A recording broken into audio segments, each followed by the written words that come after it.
A perpendicular bisector is a line or segment that is perpendicular, which means what?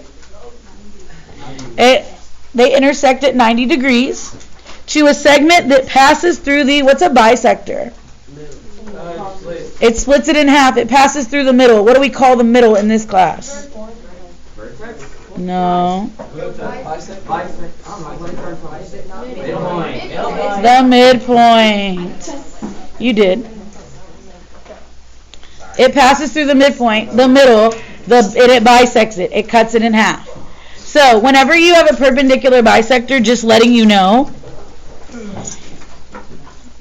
you have a segment that you are cutting in half and creating a 90-degree angle with it. That's what a perpendicular bisector will look like. It cuts it in half and it creates a 90-degree angle. Now, is this right here a 90-degree angle? No. Yes. No. Yes. No. We don't know. We don't know. They can't assume. But also, could I put like a really pretty box right here? So if your picture ends up looking like this, something's probably wrong. It needs to look like this. Okay?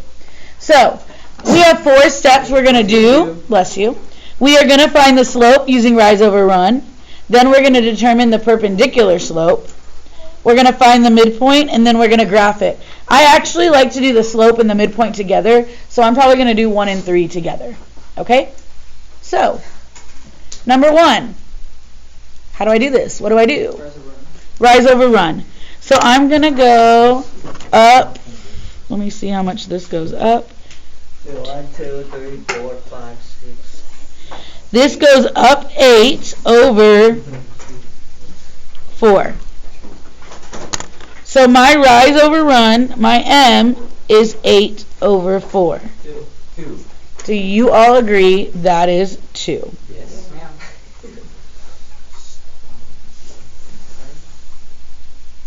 So to find the midpoint, instead of going up 8 over 4, how do I go halfway? 4, 2. Up 1, 2, 3, 4 over 2. Bam, there's my midpoint. Well. Go halfway.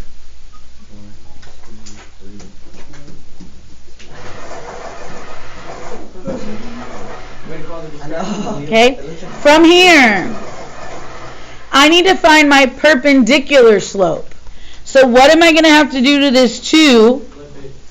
Flip it and change the sign. So this is going to become negative 1 over 2. So my equation is going to be y equals negative 1 over 2x. Plus something. Just keep going. Yeah, let's just keep going. What am I going to do if it's negative 1 over 2? Go down 1, back 2. Down 1 and always go to the Left. No, you want to get it right, you go to the right. So go down 1, right 2. Down 1, right 2. And then to go backwards, let's do that. You want me to do that again? Okay, the midpoint. I went up 4 over 2. I started at my midpoint. My new slope is negative 1/2. So I'm going to go down 1, right 2, draw a point. Down 1, right 2, draw a point. I can't go any more, so I'm going to go up 1, backwards 2. Up 1, backwards 2. Where do I end up crossing the y-axis at? I started at the midpoint. Oh, because I want to find the y-intercept.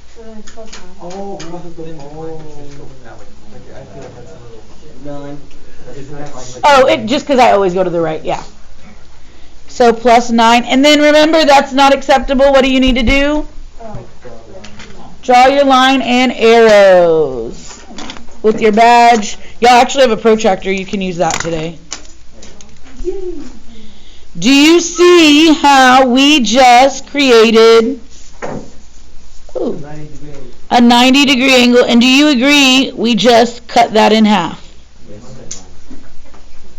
How is that 9? Because it's 8 and 10. What's between 8 and 10? No, each one. Each one is, it's going 2, 4, 6, yeah. Alright, let's do this again one more time together. Can I move on, or do y'all need me to wait a second? Move on. Okay. So for this next one, what is my slope? What's happening here?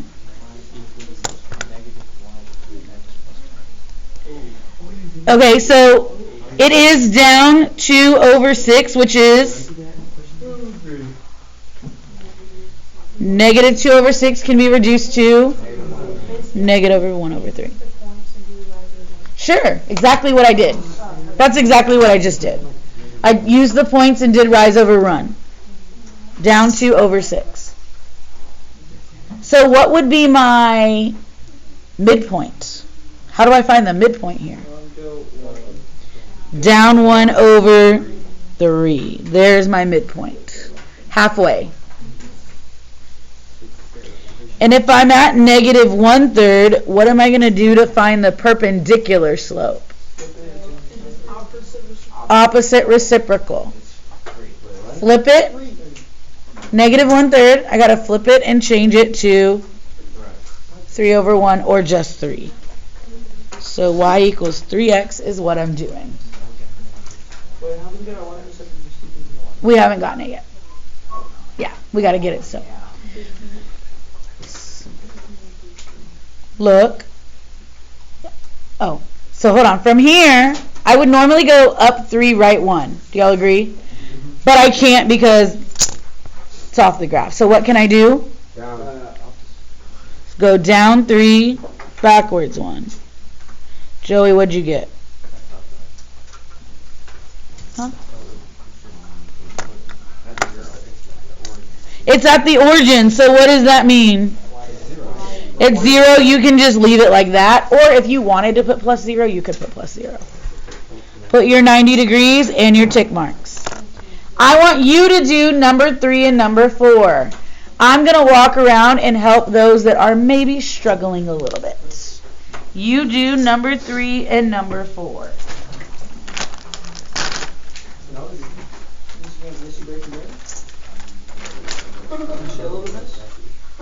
This is my lunch. So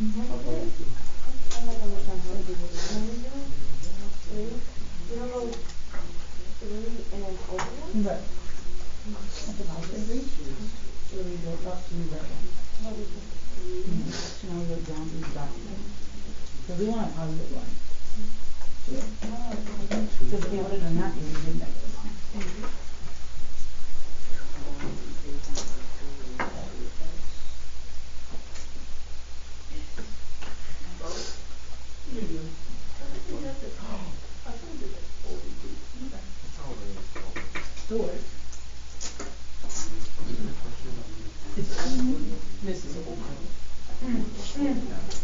For number 3, don't worry about the y-intercept. Oh. Yeah. For number 3, don't worry about the y-intercept. Thanks, man. Or we can just do it estimate. Nah, no. Or you can do a calculation and figure it out. I think it looks like 1/3. It's not. No, it's like 1/6. Choose a perfect point. It's 1/6. What's the point? What's the point that goes to? Like right under the origin. Hey, Sophia. 1, negative 1, negative 2. So plug in 1. They're all red.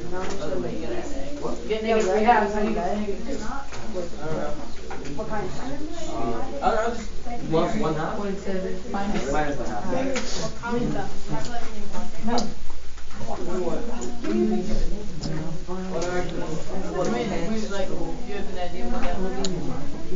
The closest time I will be is Christmas.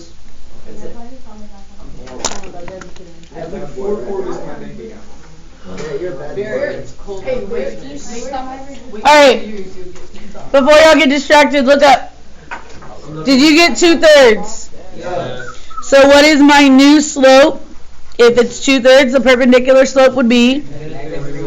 Flip it and switch the sign. So y equals negative 3 over 2x. My midpoint, I'm going to go halfway up 2, right 3.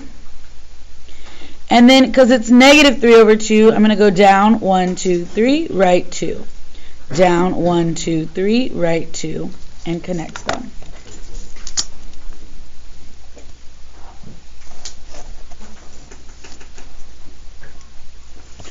And then it creates the 90-degree angle and cuts it in half. This kind of looks like a bow and arrow to me. I will tell you, this is minus 1/2. I knew it.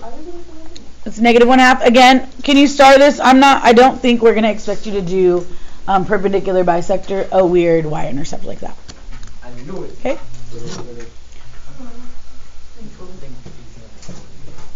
Yes. Yes. I agree. You said easier, right? Yes. Number 4, can I move on? No. Don't say sorry. You're good. I was doing the 1, 2, Don't worry about that. You're not going to have anything like that. Yeah. As long as you got the negative 3/2, you're good. Yes.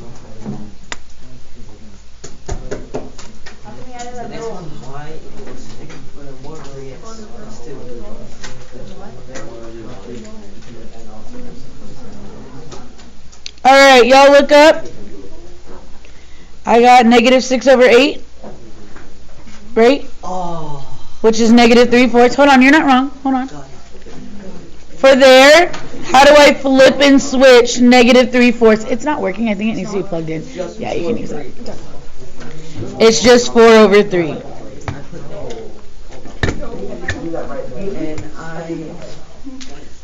Y'all look up, please.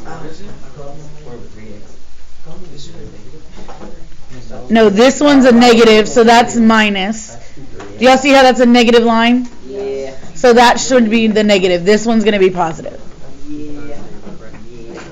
That's what?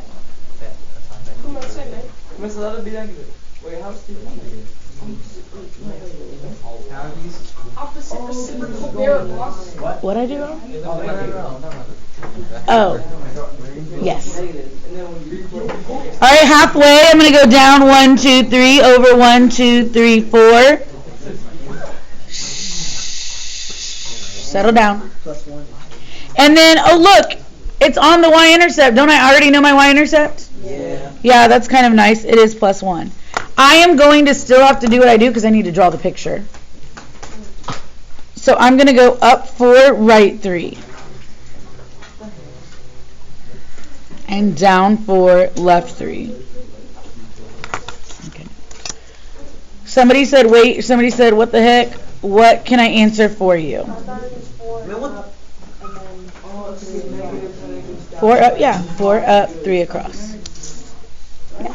There you go, Barry. Now you're getting it. Mine's not going all the way. Now you're getting it. Wait, are you? That's why.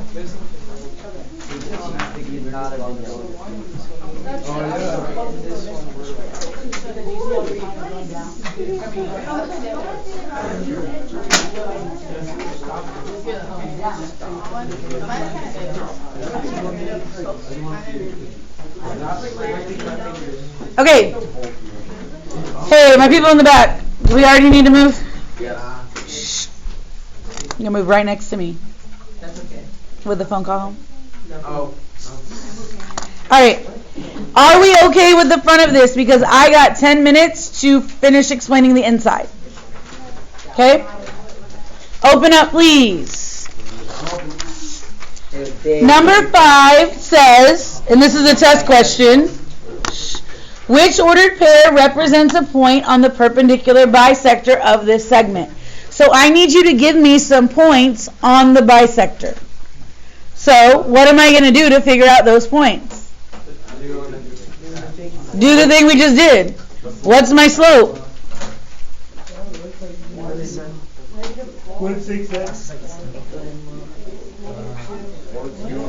Up 2, so it's going to be positive 2 because it's going up. Over 14. over 7. Well, I can reduce that to 1 over 7. 1 over 7. 7 over 7. Stop there. Shh, your private conversations need to end.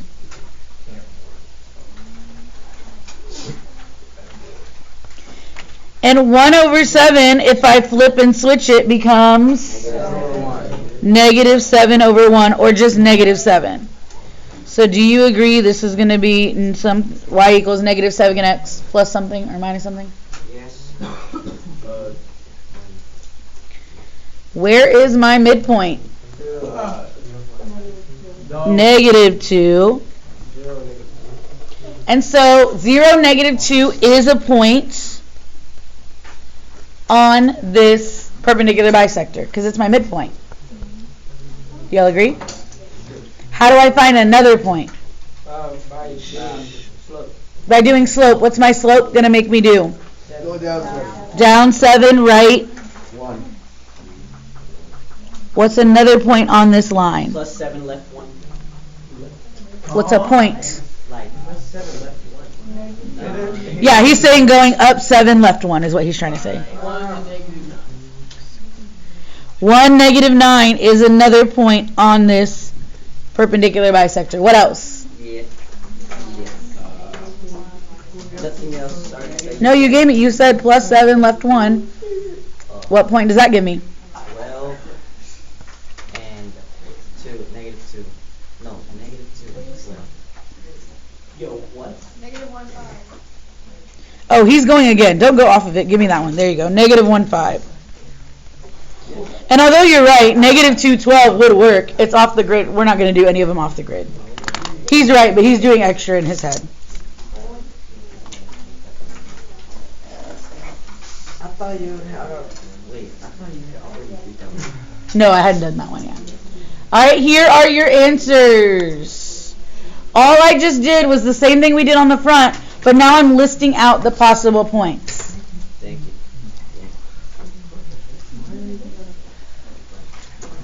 Okay?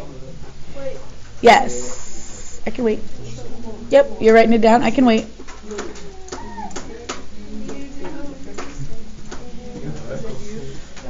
Okay. Look up, please. Perpendicular bisectors are special because any point that is on that perpendicular bisector is, in this blank right here, I want you to write equidistant. Has anybody ever heard that word before? Equidistant. Anybody want to guess what it means? Equal distance. Any point on the perpendicular bisector is equal distance from your 2 points. So they really did. Equidistant, equal distance. So I want you to look up. That point, negative 1, 5. Look up, look up.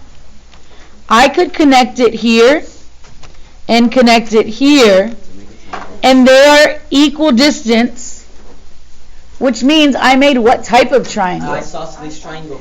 It makes an isosceles triangle. Look up again. What if I choose a random point that isn't a perfect number, and I go from here to here? Still a new isosceles triangle. What about this point 1, 9 from here to here?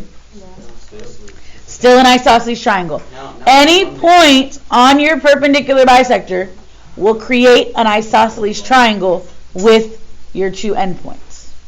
Okay? And so that ends up looking like, do I have that? That ends up looking like, nope, that's pre-cal, don't worry about that.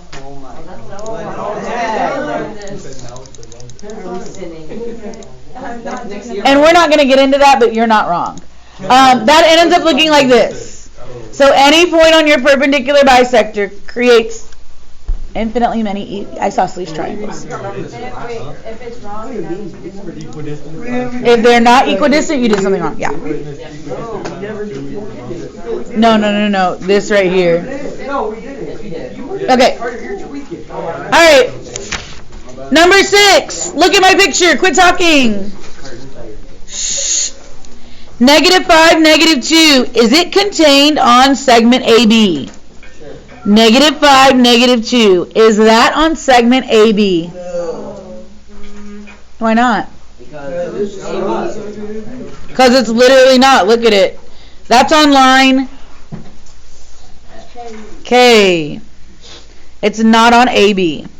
Is negative 5, negative 2 equidistant from A and B? Sure. Yes.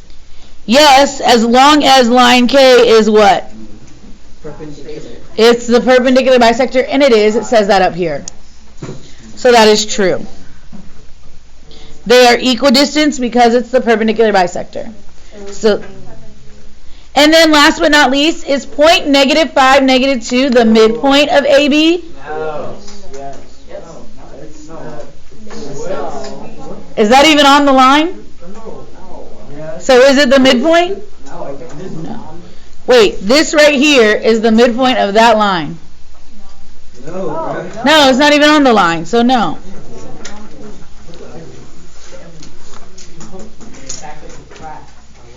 Alright. Get your protractors out. I have 2 minutes to teach you how to do this. Not protractors, compasses. Sorry, compasses. If you don't have one, you can share with somebody. Watch. Yeah, you can leave. You're good. Okay. You have this line right here. I want you to draw a point and a point. Draw the points on the end. Sorry. You are going to open your compass so that it is not the size of this, but a little bit smaller. Let me show you that again. Y'all look up. Open your compass so that it's not the size of it, but a little bit smaller. Open just a little bit. Don't go too far because then they won't touch. So open it the size and then go just a little bit smaller. And then remember, move your paper, not the compass. I want you to draw a semicircle, please. Draw a semicircle. Like that. Oh. I did mine the opposite. That's okay. That's okay. That's fine. That's fine. Because what I'm going to do now, look up. What I'm going to do now is I'm going to flip my paper over and do the exact same thing with the other side. Don't change your compass. Oh, sorry.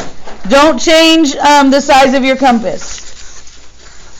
Flip it over and do the exact same thing so that you have what looks like 2 circles intersecting. Oh, I didn't. I made a circle. Oh, I made a circle. I made a Venn diagram. Didn't put them on the input and then draw. Where they intersect is your perpendicular bisector. Oh, back and forth. Do it again on the bottom one while I walk around to help. I think I got it. So I made a Venn diagram. Correct.